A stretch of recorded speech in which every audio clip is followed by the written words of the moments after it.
This is the VOA Special English Health Report. Cardiovascular disease is the world's leading cause of death. It includes heart attack, stroke, and high blood pressure.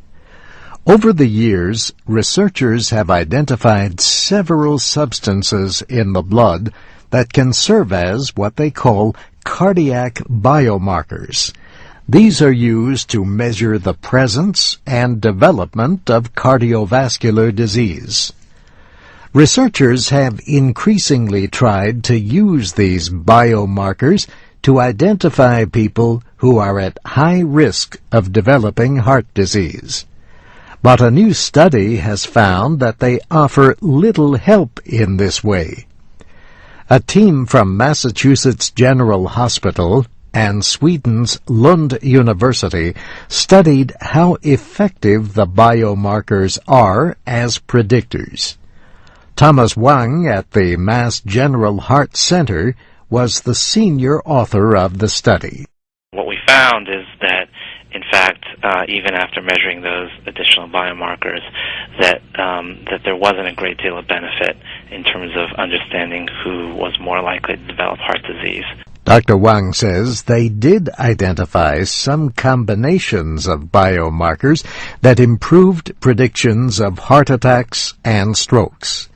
But he says there is not enough evidence to justify measuring these in everybody. It's still possible that in certain patients measuring these biomarkers would be helpful. There are some patients for whom physicians are really on the fence about whether to give one therapy or another. And in those cases, having the biomarker, which adds a little bit of information, may be helpful in terms of decision-making. But for the majority of patients, having the information from the biomarker probably wouldn't make a difference. Dr. Wang hopes future research will discover biomarkers that are better able to predict the risk of cardiovascular disease. But for now, he says, doctors should depend on traditional risk factors.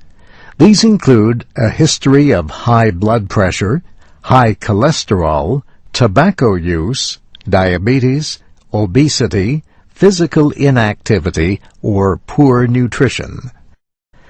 A separate study found no support for a theory that a biomarker called C-reactive protein causes heart disease.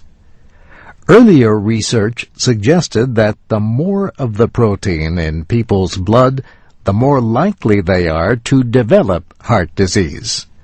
The new study confirmed a link but did not find evidence that the C-reactive protein causes the disease. Both studies appeared in the July 1st issue of the Journal of the American Medical Association. The World Health Organization estimates that cardiovascular disease killed 17.5 million people in 2005. That was 30% of all deaths.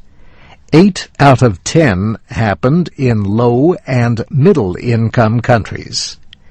At current growth rates, the WHO expects the number to reach 20 million by 2015. And that's the VOA Special English Health Report, written by June Sims. I'm Steve Ember.